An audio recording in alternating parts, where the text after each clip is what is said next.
जी अस्सलाम वालेकुम। जैसा कि हम टॉपिक पढ़ रहे थे अपना, हमने बात की थी प्रीवियस जो हमारे पास था वो हमने इक्विलिब्रियम कांस्टेंट के ऊपर बात की थी। उसके अंदर हमने एक्सटेंट ऑफ रिएक्शन भी देखा था, डायरेक्शन ऑफ रिएक्शन भी देखा था। आज हमारे पास एक नया टॉपिक स्टार्ट होने जा रहा है जो मोस्ट ही आपके लिए बहुत ही ज़्यादा इम्पोर्टेंट टॉपिक है, जिसका नाम है जी ली चैटलियर प्रिंसिपल। सबसे पहले आपने समझना है कि ली चैटलियर प्रिंसिपल क्या होता है, फिर इसके बाद कुछ इसके अंदर एक्सप्लेनेशन आएंगी, वो सब इसी से रिलेटेड होंगी। तो इसकी स्टेटमेंट को आपने अच्छे से क्लियर करना है और बहुत ही इजी है कि ली चैटलियर प्रिंसिपल क्या है आपके पास। सबसे पहले इसको समझें। आपके पास कोई भी सिस्टम है, फॉर एग्जांपल आपने कोई सिस्टम लिया है जो इक्विलिब्रियम में है। इक्विलिब्रियम में सिस्टम कब आता है, सबसे पहले ये समझिए। आपको पता है कि जब हमारे पास रेट ऑफ रिएक्शन जो आपके पास फॉरवर्ड और रिवर्स दोनों जब चलते हैं तो एक स्टेज के ऊपर हमने बात की थी, ये दोनों आपस में बराबर आ जाते हैं। इस कंडीशन को हम कहते हैं कि सिस्टम हमारा कहां पे आ गया, इक्विलिब्रियम में आ गया। अब आपको बात समझ आनी चाहिए कि इक्विलिब्रियम आपके पास क्या है। इसके ऊपर हम पिछले लेक्चर्स में भी बात कर चुके हैं कि जब rate of reactant, rate of forward reaction and rate of backward direction या फिर reverse reaction is equal, this point is called equilibrium. अब इक्विलिब्रियम जब आ गया, उसके अंदर आपके पास जितना फॉरवर्ड रिएक्शन हो रहा होता है उतना ही रिवर्स रिएक्शन हो रहा होता है।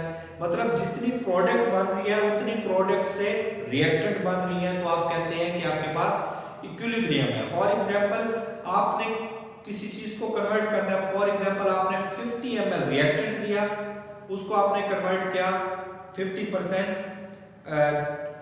प्रोडक्ट में। जब आपके पास प्रोडक्ट 25% बनेगी और 25% आपके पास रिएक्टेंट मौजूद होगा, उस कंडीशन को आप कहोगे इक्विलिब्रियम, कि जितना आपके पास प्रोडक्ट है उतना ही आपके पास रिएक्टेंट है। तो इक्विलिब्रियम के अंदर क्या होता है, हमारे पास सिस्टम वो इक्विलिब्रियम में होता है जिसके अंदर रेट ऑफ फॉरवर्ड रिएक्शन और rate of backward reaction equal होते हैं। अब वो इक्वल पड़े हुए हैं, अब हम इसके सिस्टम की इक्विलिब्रियम को डिस्टर्ब करते हैं। डिस्टर्ब हम कैसे कर सकते हैं, फॉर एग्जांपल हमने कंसंट्रेशन बढ़ा दी, आपने कंसंट्रेशन रिएक्टेंट की बढ़ा दी या फिर प्रोडक्ट की बढ़ा दी, तो आपके पास क्या होगा, सिस्टम डिस्टर्ब हो जाएगा। मतलब एक चीज इक्विलिब्रियम में पड़ी हुई थी, उसके अंदर आपने डिस्टर्बेंस पैदा कर दी। अब जैसे ही आप डिस्टर्बेंस पैदा करेंगे, वो सिस्टम उस डिस्टर्बेंस को खत्म करने की कोशिश करेगा। वो कहेगा कि मैं इसके इफेक्ट को जीरो कर दूं। तो वो क्या करेगा, फॉर एग्जांपल आपके पास रिएक्टेंट है और प्रोडक्ट है। अभी हमने एग्जांपल ली कि हमने 50% हमारे पास रिएक्टेंट है, जब वो 25% प्रोडक्ट में कन्वर्ट हो जाएगा तो हमारे पास प्रोडक्ट और रिएक्टेंट की सेम अमाउंट होगी, कंसंट्रेशन सेम होगी 25 और 25। उस टाइम हम कहते हैं हमारा सिस्टम इक्विलिब्रियम में होगा। अब हमने कंसंट्रेशन चेंज करनी है। अब इक्विलिब्रियम में क्या है, 25% हमारे पास प्रोडक्ट बनी हुई है, 25% हमारे पास रिएक्टेंट मौजूद है। हम क्या करते हैं, कंसंट्रेशन रिएक्टेंट की बढ़ा देते हैं, रिएक्टेंट में 10% और डाल देते हैं। 10 ग्राम आपने फॉर एग्जांपल और रिएक्टेंट में ऐड करा दिया। जब आपने ऐड कराया तो आप रिएक्टेंट में 35 ग्राम हो गए, जबकि प्रोडक्ट में 25 है, तो इसका मतलब सिस्टम क्या हो गया, डिस्टर्ब हो गया। इक्विलिब्रियम को आपने क्या कर दिया, डिस्टर्ब कर दिया। अब सिस्टम क्या करेगा, अब रिएक्टेंट फौरन कोशिश करेगा कि इसमें से 5 ग्राम जो सा है वो प्रोडक्ट को दे जल्दी से, क्योंकि जब वो 5 उधर दे देगा तो 30 प्रोडक्ट में रह जाएंगे और 30 रिएक्टेंट में रह जाएंगे।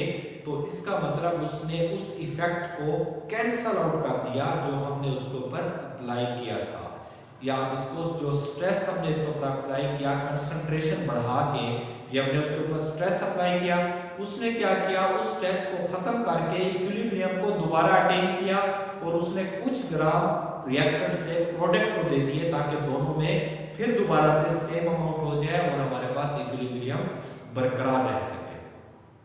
अब ये मैंने आपको ओवरव्यू दे दिया कि हम असल में ली चैटलियर प्रिंसिपल में करने क्या जा रहे हैं। अभी इसको हम पूरे टॉपिक को पढ़ेंगे और इंशाल्लाह आपको टॉपिक पूरा क्लियर हो जाएगा। देखिए स्टेटमेंट है लीजेटलियर प्रिंसिपल की, if a stress is applied to a system at equilibrium, कोई ऐसा सिस्टम जो इक्विलिब्रियम में है, आपने उसके ऊपर स्ट्रेस अप्लाई किया। अब स्ट्रेस किस किस्म का हो सकता है? देखिए स्ट्रेस हो सकता है आप इफेक्ट ऑफ कंसंट्रेशन, या तो आप कंसंट्रेशन को चेंज कर दो, या फिर आप प्रेशर को या वॉल्यूम को चेंज कर दो, या फिर टेम्परेचर को चेंज कर दो। तो ये तीन किस्म के आपके पास स्ट्रेस हो सकते हैं। तो स्ट्रेस का मतलब यहाँ पे समझ लीजिएगा कि कंसंट्रेशन होगा, प्रेशर होगा या फिर टेम्परेचर होगा। तो जब वो कहता अगर हमने स्ट्रेस अप्लाई किया किसी ऐसे सिस्टम पे जो इक्विलिब्रियम में था, द सिस्टम एक्ट इन सच अ वे, तो सिस्टम इस तरीके से काम करेगा सो एज नलीफाई, कि वो उस इफेक्ट को नलीफाई कर दे, मतलब जीरो कर दे या मिनिमाइज कर दे, जीरो के बराबर कर दे। तो बात हमारी वही है कि जब आपने स्ट्रेस अप्लाई किया, लीजेटलियर प्रिंसिपल कहता है कि जब आपने स्ट्रेस अप्लाई किया किसी ऐसे सिस्टम पे जो इक्विलिब्रियम में था, तो वो सिस्टम इस तरीके से एक्ट करता है कि वो उस इफेक्ट को नलीफाई कर दे, खत्म कर दे, एज फार एज पॉसिबल, जितना वो कर सकता है। The effect of that stress, उस स्ट्रेस को जितना खत्म कर सकता है, जितना पॉसिबल है उसको खत्म कर दे या नलीफाई कर दे, दैट इज कॉल्ड लीजेटलियर प्रिंसिपल। तो लीजेटलियर प्रिंसिपल हमारे पास अच्छे से आप समझ लें कि अगर आपने किसी ऐसे सिस्टम में जो इक्विलिब्रियम में है उसके ऊपर कोई स्ट्रेस अप्लाई किया, स्ट्रेस हो सकता है कंसंट्रेशन आपने चेंज कर दी, हो सकता है आपने उसके अंदर टेम्परेचर की रेंज चेंज कर दी, या फिर आपने उसके ऊपर प्रेशर या वॉल्यूम को चेंज कर दिया, तो आपने स्ट्रेस अप्लाई किया एक ऐसे सिस्टम पे जो इक्विलिब्रियम में था। अब वो सिस्टम इस तरीके से एक्ट करता है कि वो इस स्ट्रेस को नलीफाई कर दे या मिनिमाइज कर दे जितना पॉसिबल हो सकता है। यहां तक आपको ये समझ आ गया। अब हमने इफेक्ट देखने हैं कंसंट्रेशन का, प्रेशर का और टेम्परेचर का। सबसे पहले जो आज हमारे पास इफेक्ट है हम देखने जा रहे हैं कंसंट्रेशन का। कंसंट्रेशन मीन आपने रिएक्टेंट की या तो मिकदार बढ़ा देनी है या फिर प्रोडक्ट की बढ़ा देनी है, ठीक है। तो इसका मतलब आपने स्ट्रेस अप्लाई कर दिया। तो हम इस बात से समझते हैं, हमारे पास एक एग्जांपल है बिस्मुथ क्लोराइड। अब हम चेंज ऑफ कंसंट्रेशन की बात करने जा रहे हैं। हम कंसंट्रेशन पे आप बात को अपनी डिस्कस करेंगे लीजेटलियर प्रिंसिपल के मुताबिक। तो हमारे पास बिस्मुथ क्लोराइड है जो हमारे पास क्लियर सॉल्यूशन होता है। क्लियर सॉल्यूशन होता है, क्लियर सॉल्यूशन मीन बिल्कुल हमें ट्रांसपेरेंट होता है, जो हम देख सकते हैं, बिल्कुल क्लियर सॉल्यूशन होता है। अब क्लियर सॉल्यूशन में बिस्मुथ क्लोराइड जब आप इसमें वाटर ऐड करते हैं तो ये आपके पास बिस्मुथ ऑक्सी क्लोराइड बन जाता है और ये आपके पास क्लाउडी होता है। ये आपके पास क्लाउडी होता है, क्लियर सॉल्यूशन इसका नहीं होता। और साथ में आपके पास कुछ HCl के मॉलिक्यूल भी बनते हैं। तो हमने बिस्मुथ क्लोराइड जो क्लियर सॉल्यूशन है इसमें जब वाटर ऐड किया तो ये हमारे पास बिस्मुथ ऑक्सी क्लोराइड में कन्वर्ट हो गया, जो क्लाउडी सॉल्यूशन है। इसका मतलब क्लियर सॉल्यूशन से क्लाउडी सॉल्यूशन बन गया और HCl, और इस कंडीशन में आपके पास ये सिस्टम क्या है, इक्विलिब्रियम में है। अब ये इक्विलिब्रियम में है आपके पास। इक्विलिब्रियम में लिखते होते हैं आप कैसे लिखते हो, equilibrium constant product over reactant. तो आपने ये प्रोडक्ट के मोल बिस्मुथ क्लोराइड और HCl के 2 मोल ये मैंने यहां पे लिख दिए। इसी तरीके रिएक्टेंट नीचे आता है तो रिएक्टेंट आपने ये लिख दिया बिस्मुथ क्लोराइड और वाटर। अब हम इसके अंदर चेंज करेंगे, कंसंट्रेशन को चेंज करेंगे और उसका इफेक्ट देखेंगे अकॉर्डिंग टू लीजेटलियर प्रिंसिपल। देखिए जी, aqua solution of bismuth chloride is cloudy. अब जो आपके पास बिस्मुथ क्लोराइड है इसका एक्वा सॉल्यूशन क्लाउडी होता है because of the hydrolysis and formation of bismuth oxy chloride. जब हम इसके अंदर वाटर ऐड कर देते हैं, aqua solution of bismuth chloride, याद रखिएगा बिस्मुथ क्लोराइड का एक्वा सॉल्यूशन मीन इसके अंदर जब हम वाटर ऐड करते हैं तो ये क्लाउडी आपके पास सॉल्यूशन बनाता है because of formation of bismuth oxy chloride, क्योंकि बिस्मुथ ऑक्सी क्लोराइड बन जाते हैं जब हम बिस्मुथ क्लोराइड में वाटर को ऐड करते हैं। पॉइंट क्लियर हो गया। इसके बाद ये नेक्स्ट पॉइंट है हमारे पास कि स्मॉल अमाउंट ऑफ, अब आप दो कंडीशन पढ़ेंगे देखिएगा।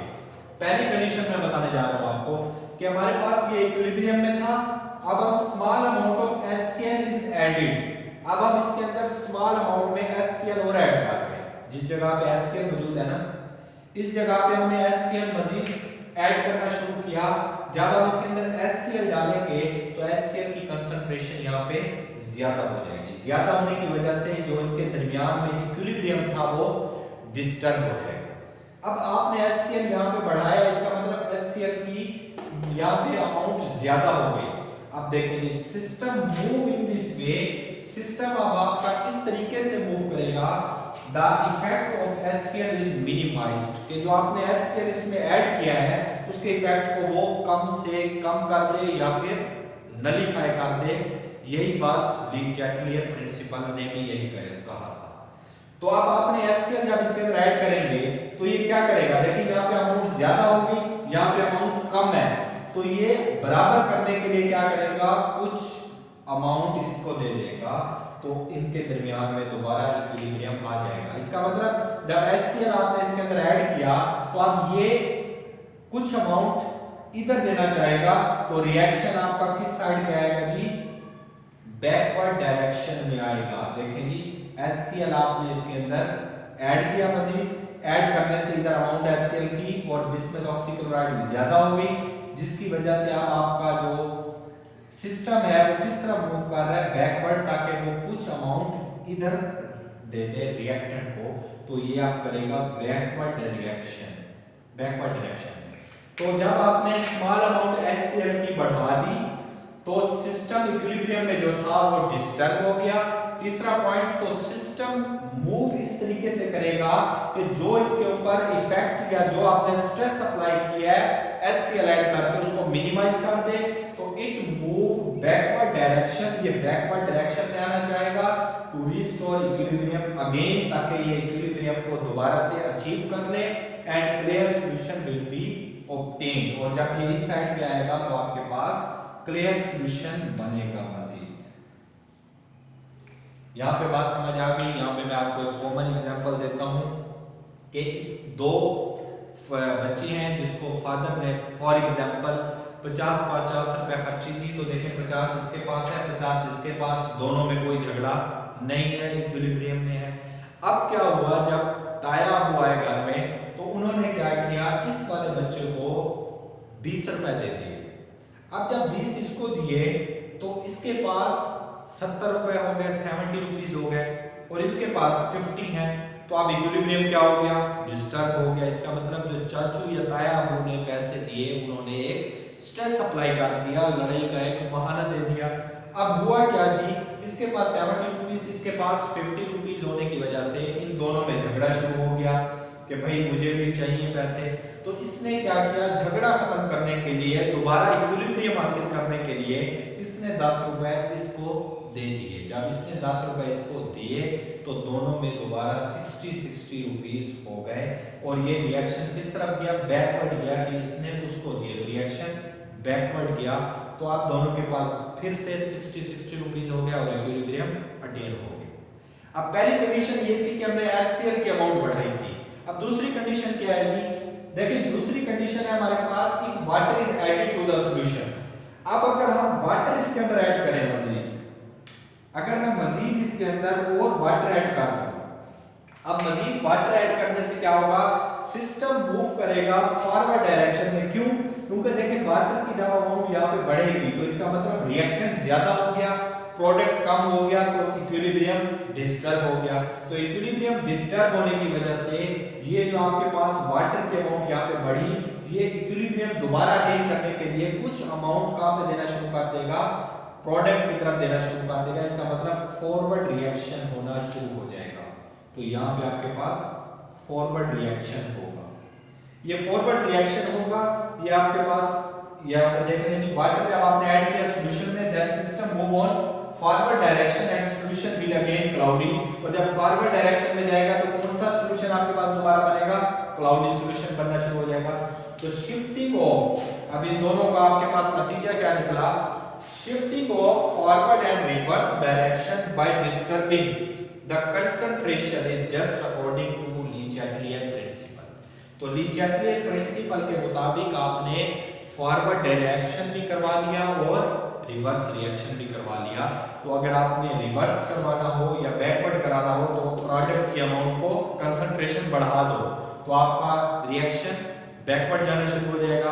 और अगर आप चाहते हैं आपके पास फॉरवर्ड रिएक्शन ज्यादा हो तो आप क्या करो, जो आपके पास रिएक्टेंट है उसकी कंसंट्रेशन को बढ़ा दो। तो ये इजी सा मैंने आपको समझाया है ली चैटलियर प्रिंसिपल का पहला इफेक्ट। मजीद इसको हम देखते हैं, थोड़ा सा और क्लियर करते हैं इसको।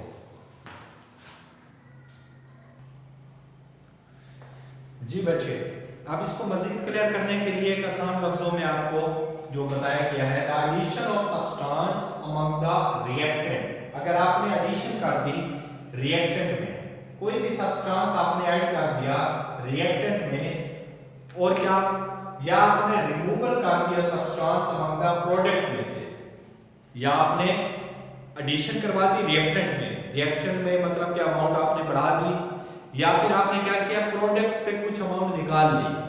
किस सिस्टम से? याद रखिएगा इक्विलिब्रियम सिस्टम से।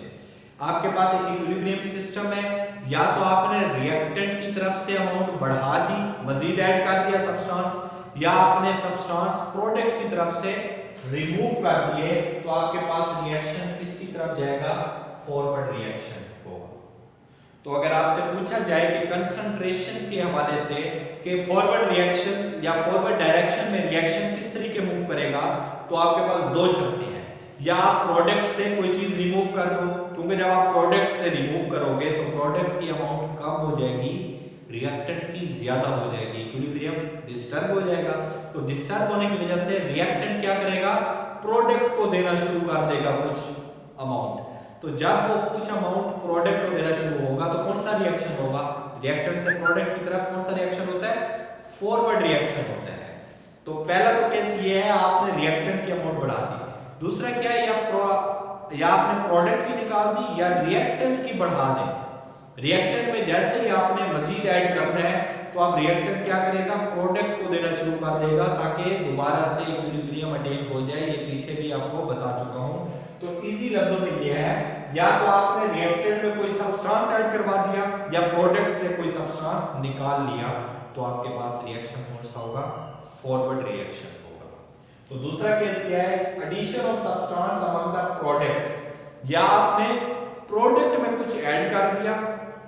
अब देखें, प्रोडक्ट में जब आप ऐड करेंगे तो प्रोडक्ट की अमाउंट ज्यादा हो जाएगी, तो प्रोडक्ट क्या चाहेगा? दोबारा इक्विलिब्रियम हासिल करने के लिए वो कुछ अमाउंट रिएक्टेंट को देना शुरू कर देगा। तो जब प्रोडक्ट से रिएक्टेंट की तरफ आपका रिएक्शन जाएगा तो कौन सा रिएक्शन होगा? बैकवर्ड रिएक्शन होगा या फिर रिवर्स रिएक्शन होगा। तो याद रखिएगा, अगर बैकवर्ड रिएक्शन आपने लेके जाना है तो आप क्या करेंगे? अमाउंट ऑफ प्रोडक्ट क्या कर देंगे? इंक्रीज कर देंगे, या फिर क्या करेंगे? रिएक्टेंट की अमाउंट रिमूव करना शुरू कर देंगे। जब रिएक्टेंट से आप कुछ निकालना शुरू कर देंगे तो रिएक्टेंट साइड पे अमाउंट कम हो जाएगी, जिसकी वजह से प्रोडक्ट क्या करेगा? वो रिएक्टेंट को मजीद अमाउंट देना शुरू कर देगा। और जब प्रोडक्ट से रिएक्टेंट की तरफ रिएक्शन ज्यादा होगा तो आप कहेंगे फॉरवर्ड बैकवर्ड रिएक्शन है या फिर रिवर्स रिएक्शन है। तो जब एडिशन आपने कराई किसी भी सब्सटेंस की प्रोडक्ट में या रिमूव कराया कोई सब्सटेंस आपने रिएक्टेंट से, तो will Dzire the equilibrium towards the backward direction, तो आपके पास रिएक्शन बैकवर्ड आएगा। तो मैंने आपको बता दिया फॉरवर्ड कब आएगा और बैकवर्ड कब आएगा। तो ये हमारे पास कंसंट्रेशन के हवाले से ली चैटलियर प्रिंसिपल को हमने आज जस्टिफाई किया कि वाकई ही ऐसा होता है जो ली चैटलियर प्रिंसिपल ने कहा था कि अगर आप किसी भी सिस्टम जो इक्विलिब्रियम में है उस पर स्ट्रेस अप्लाई करते हो, तो उसके स्ट्रेस को अप्लाई जो करते हो तो सिस्टम इस तरीके से मूव करना शुरू करता है कि वो उसके जो इफेक्ट है उसको नलीफाई कर दे जितना पॉसिबल हो सकता है। तो ये आज का हमारा लेक्चर था, इसको अच्छे से सुनिएगा क्योंकि ये आपके इम्पोर्टेंट है लॉन्ग के हवाले से भी और शॉर्ट के हवाले से भी ली चैटलियर प्रिंसिपल। मजीद हम अपने नेक्स्ट लेक्चर में इसकी टेम्परेचर के इफेक्ट और प्रेशर और वॉल्यूम के इफेक्ट पर बात करें।